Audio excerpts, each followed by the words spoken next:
భక్తి భాస్కర ప్రేక్షకులకు నమస్కారం. భాగవతం భక్తి ముక్తిదాయకం.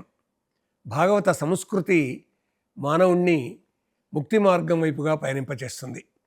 అందుకొరకు భాగవతాన్ని గురించి తెలుసుకుంటూ వస్తున్నాం. అలాంటి భాగవత ప్రారంభ పద్యం అంటే జన్మాద్యశ్చయతః అని వ్యాసుల వారు ప్రారంభం చేశారు. భక్తపోతన భాగవతాన్ని మనకు అందించినటువంటి మహాకవి, భక్తకవి. భాగవతాన్ని ఎంత గొప్పగా వారు మనకు అందించారు అనేటటువంటిది చెబుతూ ఎందరో ఎన్నో విధాలుగా భాగవతమున్ రచయించుచు పంచదారలో అదితివేమో ఘంటము మహాకవి శేఖర మధ్య మధ్య అట్లద్దక ఒట్టి ఘంటమున అట్టిటు గీచిన తాటియాకులో పద్యములందు ఈ మధుర భావములెచ్చట నుండి వచ్చరా. ముద్దులుగార భాగవతమును రచయించుచు నీవు నీ యొక్క కళాన్ని చక్కెరలో పంచదారలో అద్దితివేమో. నీవు ఒకవేళ పంచదారలో అద్ది ఈ పద్యాలు రాయకపోతే ఇంత తీయగా ఎట్లా ఉండేవి ఇవి. ముద్దులుగార భాగవతమును రచయించుచు పంచదారలో అద్దితివేమో ఘంటము మహాకవి శేఖర మధ్య మధ్య అని. కాబట్టి భాగవత పద్యాలు అంత గొప్పవి అనేటటువంటి భావన. అందుకొరకనే చెప్పేసి పోతన గారు ప్రారంభంలోనే ముక్తిని ఆశిస్తూ ఏ విధంగా తాను పద్యం మొదలుపెట్టాడో చూడండి. శ్రీ కైవల్య పదంబు చేరుటకునై చింతించదన్ లోకరక్షైకారంభకు భక్త పాలన కళా సంరంభకున్ దానవోద్రేక స్తంభకు కేళిలోల విలసదృగ్జాల సంభూత నానాకంజాత భవాండ కుంభకు మహానంద అంగనాడింబకున్. కైవల్యం ముక్తి మొట్టమొదటి నుంచి మనం చెప్పుకుంటూ వస్తున్నాం ఈ విషయాన్ని. భాగవతం ఎందుకొరకంటే ముక్తి కొరకు. ముక్తి అంటే ఏమిటి అంటే బంధాల నుంచి విడిపడడం. అంటే ఒక బంధంలో ఇరుక్కున్నటువంటి వ్యక్తికి స్వేచ్ఛ ఉండదండి. కాబట్టి బంధం నుంచి బయటపడినట్టయితే ఈ ప్రపంచమంతా నాదే అనే ఒక భావన కలుగుతుంది. ఈ ప్రపంచమంతా ఆ పరమాత్మే ఉన్నాడు అనే భావన కలుగుతుంది. దాంతో ఎటు చూసినా కానీ ఆ పరమాత్ముడే కనిపిస్తాడు. స్వామి శివానంద సరస్వతి మహారాజు గారిని అడిగారంట, మీరు దేవుణ్ణి చూశారా స్వామి అని. అంటే అప్పుడు ఆ శిష్యునితోటి శివానంద సరస్వతి గారు ఏమన్నారంటే, దేవుడు తప్ప నాకు ఇంకేం కనిపించడం లేదు అన్నాడంటండి. అంటే ఈ ఎదుట ఉన్నటువంటి ఈ ప్రపంచమంతా కూడా దైవమే. భూమి రాపో అనలో వాయు ఖం మనో బుద్ధిరేవచ అహంకార ఇతి ఎమ్మే భిన్న ప్రకృతి రష్టదా అని గీతాచార్యులు అంటారు. ఈ భూమి, నీరు, నిప్పు, ఆకాశం అంతా నేనే అనేటటువంటి భావన. కాబట్టి మన ముందున్నటువంటి శూన్య ప్రదేశం, మన ముందు ఉన్నటువంటి ఈ జీవ జంతుజాలం అందరిలో కూడా పరమాత్మే ఉన్నాడు. అందరూ పరమాత్మ స్వరూపులు అనే భావన కలిగినట్టయితే లోకంలో కక్షలు కార్పణ్యాలు ఉండవు కదండి. కాబట్టి భాగవతం ఆ విధంగా నేనెంతో నా పక్కవాడంతే, నాలో ఈ జీవాత్మలో పరమాత్మ ఉన్నాడనే భావన కలిగిస్తుంది. అందుకే పోతన గారు శ్రీ కైవల్య పదంబు చేరుటకునై చింతించదన్, ఆ ముక్తి పదాన్ని చేరడానికి నేను ఆలోచిస్తున్నాను అంటాడండి.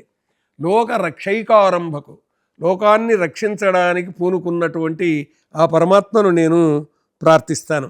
భక్తపాలన కళా సంరంభకున్, భక్తులను రక్షించాలి అనేటటువంటి విధంగా ఎప్పటికీ కూడా సంసిద్ధుడైనటువంటి వాడు.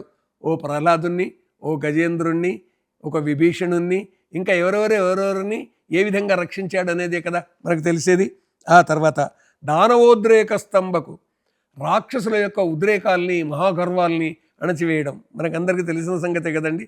జయ విజయులు ఆ తర్వాత అనేక అవతారాలు వాళ్ళు ఎత్తినటువంటి సందర్భంగా హిరణ్యకశిపులను, రావణ కుంభకర్ణులను ఇదే స్తంభకు, దానవోద్రేక స్తంభకు అంటే దానవుల యొక్క ఆగడాలను స్తంభింపజేసినటువంటి ఆయనకు నేను మొక్కుతున్నాను. కేడిలోల విలసదృగ్జాల సంభూత నానాకంజాత భవాండ కుంభకు, తన రెండు కన్నుల చేత అలా చూసినప్పుడు ఈ బ్రహ్మాండాలన్నీ కూడా కనిపించేటటువంటి విధంగా, సృష్టించేటటువంటి విధంగా వాటన్నింటినీ తన బొజ్జలో ఇముడ్చుకున్నటువంటి వాడు ఎవరు? పరమాత్మ.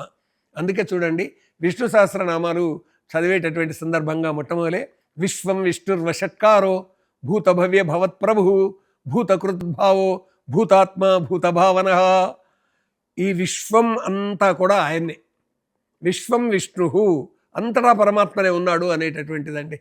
కాబట్టి అంతా పరమాత్మనే అనేటటువంటి భావన కలిగేటటువంటి విధంగా ఈ బ్రహ్మాండాన్ని తన కుక్షిలో పెట్టుకున్నటువంటి ఆ పరమాత్మునికి నమస్కరిస్తున్నాను. ఎవరు ఇంకా ఆయనంటే మహానందాంగనాడింబకున్, నందుని యొక్క భార్య అయినటువంటి యశోద కుమారుడు అయినటువంటి ఆ పిల్లవాడికి నమస్కరిస్తున్నాను అన్నాడు. ఎంత బాగుందండి. చిన్ని కృష్ణుడికి నమస్కారం. పోతన్న గారు ఈ విధంగా ఇంత గొప్పగా ఈ పద్యాన్ని మనకు అందించారు. ముక్తి కొరకే నేను ఇది రాస్తున్నాను అని దీని అర్థం అండి. శ్రీ కైవల్య పదంబు చేరుటకునే చింతించదను. శ్రీ కైవల్యం అంటే ముక్తి, కైవల్యం మొదలైనటువంటి మాటలన్నీ కూడా ముక్తి అనేటటువంటి అర్థాన్ని ఇస్తాయండి. ఆ తర్వాత వరుసగా పోతన్న గారు గణపతిని గురించి ప్రార్థించారు, సరస్వతీమాత గురించి ప్రార్థించారు, పార్వతీమాత ఆదిశక్తి దుర్గా అనేటటువంటి ఆ తల్లిని గురించి ప్రార్థించారు. అలా ఆ విధంగా తీసుకొని వెళ్ళారు. ఆ తర్వాత సరస్వతీదేవిని గురించి వారు చెప్పినటువంటి విషయం చూడండి ఎలా ఉంది అనేది తెలుస్తుంది. శారద నీరదేందు ఘనసార పటీర మరాళ మల్లికాహార తుషార ఫేన రజతాచలకాశ ఫణీష కుందమందార సుధాపయోధి సితతామరస అమరవాహిని శుభాకారత నొప్పు నిన్నెప్పుడు కాంచగ భాగ్యము కలుగు భారతి. మహాభాగవతంలో సరస్వతీదేవిని స్మరిస్తూ పోతన గారు 3-4 పద్యాలు రాశారండి. శారద శరత్కాలమునందలి ఓ తెల్లగా ఉన్నటువంటి తల్లి, నీరద శరత్కాలమునందలి మేఘం వంటి, ఇందు చంద్రుని వంటి, ఘనసార పటీర మరాళ మల్లికాహార అన్నీ తెల్లటువంటి ఇవన్నీ కూడా గంధం కానీ ఈ హంస కానీ మరాళ మొదలైనటువంటి తుషార మంచు కానీ ఫేన నురుగు కానీ రజతాచల వెండికొండ కానీ తర్వాత పణీషుడు కానీ పణీంద్రుడు ఆదిశేషువు కానీ కుంద మందార మల్లె పువ్వులు కానీ మందారాలు కానీ సుధాపయోధి అమృత సముద్రము కానీ సిత తామరస అమరవాహిని తెల్లని తామరలు కానీ అమరవాహిని గంగ కానీ అన్నీ తెల్లటివి. ఈ రూపంగా ఉన్నటువంటి ఓ తల్లి నిన్ను మదిగానగనెప్పుడు కాంతు భారతి కలుగు భారతి అని ఈ విధంగా భారతి అని అంటే సరస్వతీదేవి ఆ విధంగా శారద నీరదేందు ఘనసార పటీర మరాళ మల్లిక అనేటటువంటి ఈ ప్రార్థనతోటి మనం నిరంతరము సరస్వతీమాతను జపించుకునేటటువంటి విధంగా చేశారు భక్తపోతన భాగవత ప్రారంభంలో. అంతేకాకుండా ఈ తల్లి ఎవరు అని అంటే ముగురమ్మల మూలపుటమ్మ అనేటటువంటి విధంగా మనకు చెప్తున్నాయండి. అమ్మల గన్నయమ్మ ముగురమ్మల మూలపుటమ్మ చాలా పెద్దమ్మ సురారులమ్మ కడుపారడి పుచ్చినయమ్మ తన్నులో నమ్మిన వేల్పుటమ్మల మనమ్ముల నుండెడి అమ్మ దుర్గా మాయమ్మ మహబ్ది ఇచ్చుత మహత్వ కవిత్వ పటుత్వ సంపదల్. తాను మహాభాగవతం అనే ఇంత పెద్ద గ్రంథాన్ని రాస్తున్నాడు కాబట్టి అందువల్ల ఆ మహత్వ కవిత్వ పటుత్వ సంపదలు నాకు ఇవ్వమని ఆ ఆదిశక్తిని ఆ లోకమాతను అడుగుతున్నాడు. ఆమె దుర్గా, ఆమె పార్వతి, ఆమె ఆదిశక్తి, అమ్మల గన్నయమ్మ. హిమపర్వతము కన్నటువంటి అమ్మ ఎవరు అంటే పార్వతి, పర్వతరాజపుత్రిక పార్వతి. ముగురమ్మల మూలపుటమ్మ లక్ష్మీ పార్వతీ సరస్వతులకు మూలమైనటువంటి ఆదిశక్తియే ఆ దుర్గామాత అని ఆ విధంగా పొగిడి చాలా పెద్దమ్మ. అంతేకాకుండా సురారులమ్మ కడుపు ఆరడి పుచ్చినయమ్మ. సురారులు అంటే దేవతల యొక్క వ్యతిరేకులు, దేవతల యొక్క శత్రువులు. ఎవరంటే రాక్షసులు. రాక్షసుల యొక్క అమ్మ కడుపు ఆరడి పుచ్చినయమ్మ అంటే రాక్షసులను సంహరించినటువంటి కారణంగా అంటే మనకు తెలుసండి మహిషాసుర మర్దని, చండి, చాముండి మూలైనటువంటి పేర్లు కలిగినటువంటి అమ్మవారు అయితే ఉన్నారో రాక్షస సంహారం చేసింది ఆ తల్లి. కాబట్టి రాక్షస సంహారం చేసి ఆ రాక్షసుల తల్లి కడుపుకు చిచ్చు పెట్టింది. అంటే ఆమెకు దుఃఖం కలిగించినటువంటి తల్లి ఈమె. తన్నులో నమ్మిన వేల్పుటమ్మల మనమ్ముల నుండేడి అమ్మ. తనను మనస్సులో నమ్మినటువంటి వేల్పుటమ్మల మనస్సులో ఉండేది తల్లి. అంటే దేవతల యొక్క మనస్సులో దేవతల తల్లి ఎవరు? అదితి. కాబట్టి ఆ అదితి మనస్సులో ఎప్పుడూ నిలిచి ఉన్నటువంటి తల్లివమ్మ నువ్వు దుర్గా మా అమ్మ.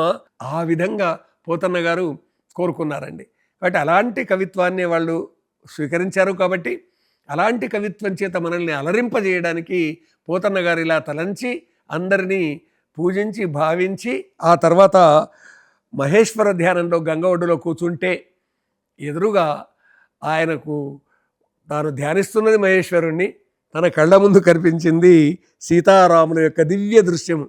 మెరుగు చెంగటనున్న మేఘంబు కైవడి వివిధ చెంగట నుండు నొప్పువాడు అని సీతారాములు ఆ విధంగా కనిపించారు అని, విద్యుత్తు పక్కకున్న మెరుపుతీగ పక్కన మేఘం ఉన్నట్టుగా సీతారాములు ఉన్నారని వాళ్లకు నమస్కరిస్తూ కన్నుగవ ఎదుర కానబడియే అని నమస్కారం చేసి తాను రాయడానికి పూనుకున్నా అని చెప్పి అనే వరకు మనసులో వెంబడే ఆయన్నే చెప్తున్నట్టు అనిపించి, పలికిడిది భాగవతమట, పలికించు విభుండు రామభద్రుండట, నే పలికిన భవహరమగునట, పలికెదవే రెండు గాథ పలుకగనేలా.